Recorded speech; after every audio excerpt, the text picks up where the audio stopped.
So the first section I'm starting out with is Line. This book is Fall by Nuria Roca, and I chose this book as for Line is because if you look at the drawings in this book, it almost has like a hand-drawn quality to them. All of the characters and the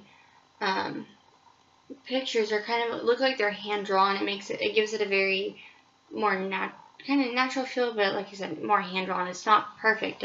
The lines are not fully black. If you can look, they're kind of like, they look like a pencil line, a really light pencil line, and so I think that gives this book a nice quality. And it's shown a couple different times. You can see the differences. It really, like, in the hair, you can see the lines for individual hairs almost looks like they were hand drawn. It kind of gives this hair like a little bit of a curly texture to it, and I think lines have just really made this stand out, because without these lines, like I think without the lines to outline these shapes, it would still look good, but I think the added lines in this really give it an extra, just makes it look really nice, and it kind of goes along because the name of the title is Fall, and it kind of gives it like that, kind of almost, I don't know, eerie is not really the right word, but it kind of just gives it a nice feel that goes along with it, and there's lots of different colors in this book that contrast too, so I think that works out really well, and how they contrast. And this has lots of drawings. As you can see, it says, as it gets colder, it rains, it is windy, and you go back to school. Look at all these drawings. What things can you relate to fall? So it's asking kids, what do you relate to with fall? And so the kids can point out what they use for fall. Oh, I see a coat, I see a pumpkin, pants, an umbrella, it rains. So there's a lot of things that they can relate back to that. And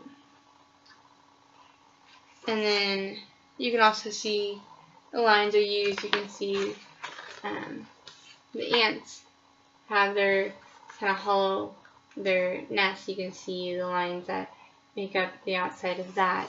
So it's talking about how ants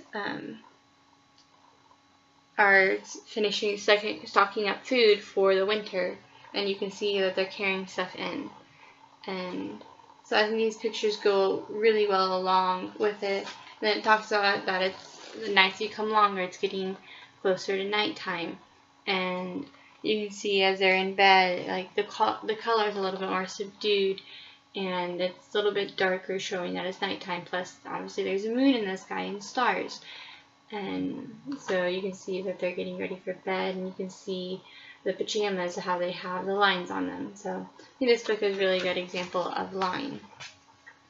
Another one is Flash, Crash, Rumble, and Roll by Franklin M. Branley, illustrated by True Kelly.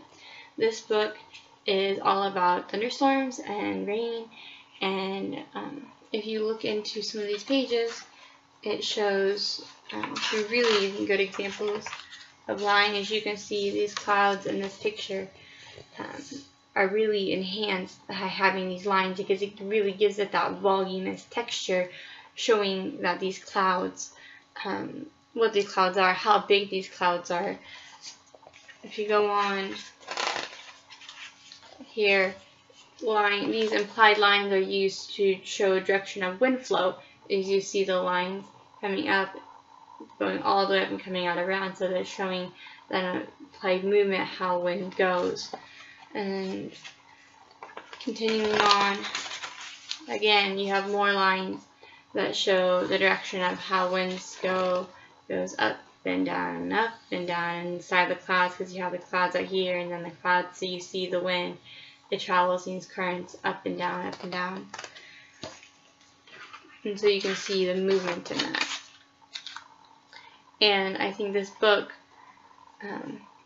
it's all about lightning and thunder and rain, so you can see, like, talking about lightning in here, and it shows that it talks about all the little drops of water have just a little bit of electricity in them, and when you get lots and lots of that built up together, it creates lightning. And so that's kind of showing the kids, like, you have little bits and then it gets lots, and like it talks about having like a great amount. Continuing on, you see that it's raining, and you can see kind of the rain creates lines down the page where it's raining. And you also see this book is really good about using different values of the colors, because you can see here it's very dark. You can tell the clouds are really dark in this. And at the beginning of the page it showed where it had the kind of almost a gradient, where it had dark clouds and then it was getting lighter. Let's see, we had really dark clouds and then they start getting lighter. And so I think that's a really good way to show kind of, you always know the darker clouds are at the bottom and they get lighter towards the top. So I think this book is really good for talking about line and having that in there as well.